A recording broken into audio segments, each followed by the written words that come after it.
Hello guys, my name is Sharmin and today in this video we will be looking at three important array methods in JavaScript. Okay, that is map, filter and reduce. Okay, these three methods are very important and they make your work really easy and they are really helpful.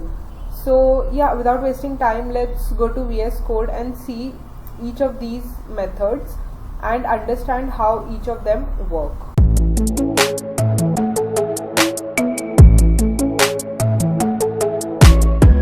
Okay, so here we have three different methods. Okay, map, filter and reduce. We will look at each of them one by one. Okay, so here I have an array with 6 different numbers in it, and we will look at the first array method, that is map.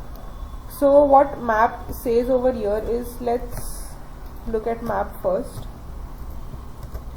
So here map says that doing something with each item in the array. So now what this method does is it will return you back an array after doing something with each item in the array. Okay, so what map will do is it will return back an array and it will do something with each item in your array and then give you back the new array. Okay, so let's do it practically and see.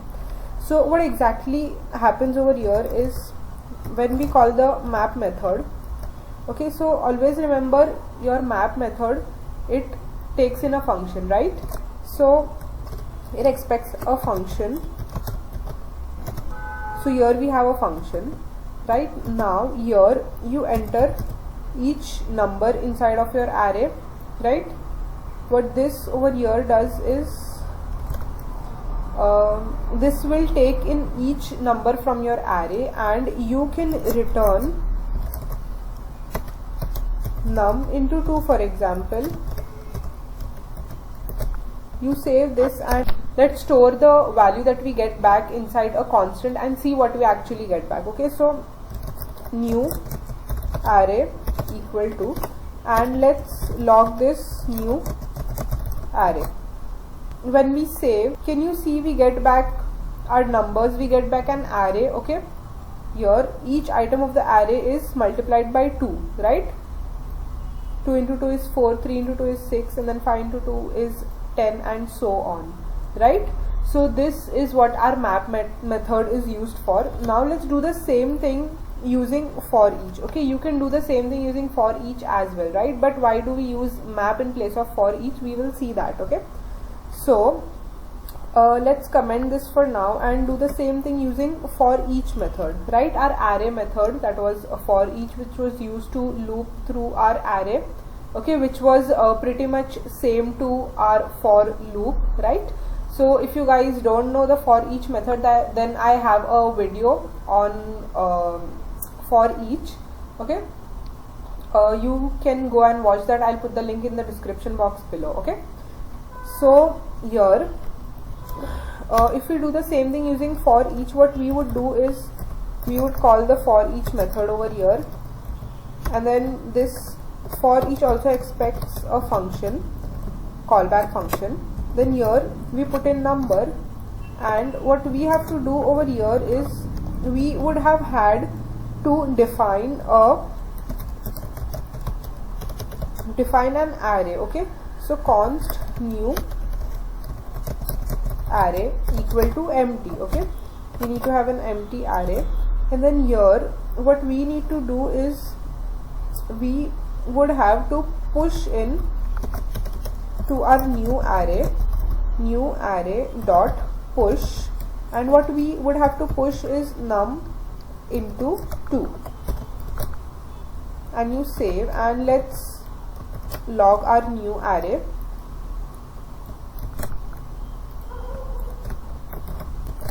And we save this. Can you see you get back the same output as you got in the map function, right? So it does the same thing, but can you see here you have to define an empty array first, and then you have to push each item into the array, into the new array, and then you can get back the array, right? But what map did is it automatically generated an array and gave it back to us, right? So that's the reason we use map. And even if we try and see the syntax over here, can you see this syntax is way more concise, right? And here we have to write more lines of code as compared to this one over here, right? So that's the reason we use map. Okay, so this is how we use the map method on an array. So now let's look at the next method, that is filter. Okay, so let's remove all of this and let's bring our array down over here to see the filter method.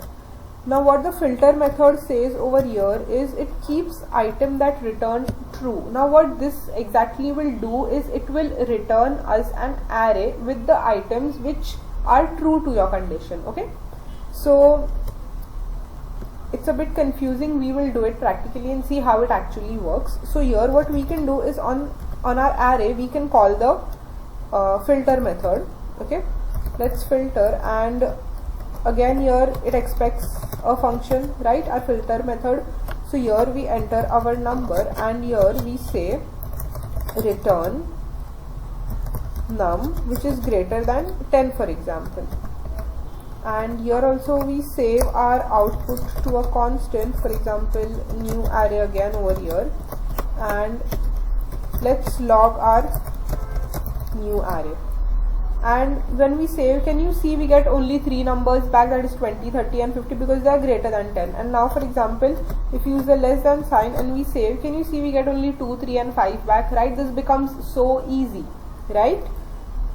So this is how we use the filter method, and filter method is used to give us back the array of numbers or the array of anything, okay, from your previous array which returns true. Alright, so that there is where you use your filter method. Now if you try to do the same thing using for each, just see how long the code becomes. Okay, so if you wanted to do the same thing using for each, then you would have called the for each method. It expects a function again over here, and then we would say num, and here we would say if num greater than 10, then only you return the number. And also we have to create an empty array saying new array equal to an empty array, and here also what you will have to return is you'll have to push it inside the new array, right? New array dot push, and then you have to push the number inside of it, right? And okay, we already have it defined over here, so it says already defined. So let's comment this for now and let's save. Can you see you get the same output over here, right? You get the same output over here. And can you see this code over here is so much concise as compared to this one here, right? Can you see this code is so much short and concise, and can you see when we try to do the same thing using our for each method, then it becomes a bit long, right? And it's not as concise as the one above it, right? So this is why we use filter. So what filter will do is it will return you back an array with items that will return true to your return a true to your mentioned condition. Okay, so this is how we use filter method. Now let's look at our last method, that is reduce. Okay, so what our reduce method does is it will accumulate a value by doing something with each item in an array. Did you guys understand anything? No, right? Even I didn't understand anything when I read this for the very first time, so don't worry, we will try and understand what this line actually means to say. Okay, so first let's look at an example using for each, and then we will do the same thing using reduce, so you guys get a clear understanding of how actually reduce works and for what actually you use reduce. Okay, so now for example, if you wanted to add all the items of this array, okay, you wanted a sum of all the items, then what would you do over here? If you wanted to do it using for each, what you would do is you would call the for each method on the array, and of course it expects a function, right? Now inside for each, we would call each number from our array, and what we would do is we would have an accumulator and we would add our numbers to the accumulator, and let's define that accumulator over here. That will start from 0 because we want to add each number, right? And if you wanted to multiply, we use a 1 instead of 0. Okay, so here let's log our accumulator now, and when I save, can you see you get back the addition, like the sum of all the items in your array, right, over here. So now if you wanted to do the same thing, now can you see this becomes a 5-line code, right? Really long. Now for example, if you wanted to do the same thing using the reduce method, what you would do is you would call the reduce method on your array, and here it again expects a function, right? So we give it a function.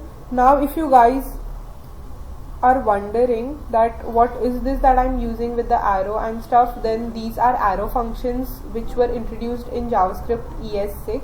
These are really helpful and they really help you to make your code look really clean and they are really helpful when you have to create anonymous functions like this, right? Your code becomes very clean and concise. Okay, so if you guys don't know what arrow functions are, then I'll put the link in the description box below of my video of arrow functions in ES6, so you can go and watch that. It's a very easy topic.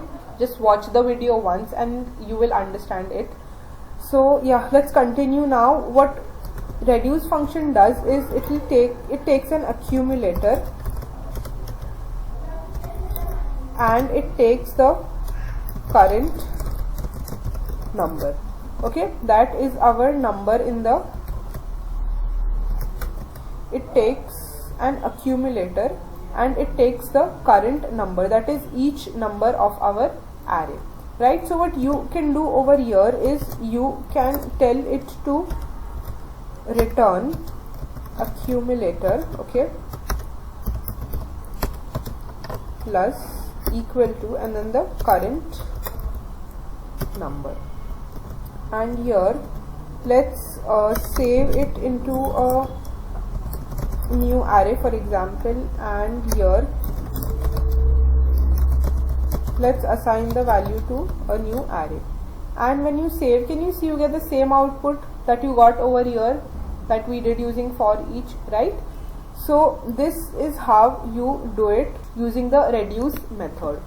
Okay, so this makes it really easy. So now what exactly is happening over here, if you want to understand, then you can log the value of accumulator and the value of current number each time it runs to see what actually is happening over here. Okay, current num, we can say, and let's give this a name of number. Okay, and let's copy the same thing and let's say accumulator over here, and the same thing we call over here. So can you see when it first started, okay, this has to be number, right? So can you see how it is happening over here? You have the number, right? First we have the accumulator, that is 2. Okay, let's just put this accumulator before number so that you guys don't get confused, and let's add it before our number. Okay, so can you see we start with the accumulator, that is 2, that is our first item in the array over here, right? And then our number is 3, so it adds up these two and we get an accumulator of 5. Now our next number is 5, so it will add up these two and we get our accumulator to be 10 now, right? And then our next number is 20 and it goes on this way. Okay, so this is how actually your reduce method works. So yeah, that's it. I hope you guys understood the reduce method as well. It's a bit tricky, but if you guys sit down and look at it carefully and try to understand it, then it's very simple. It's not difficult.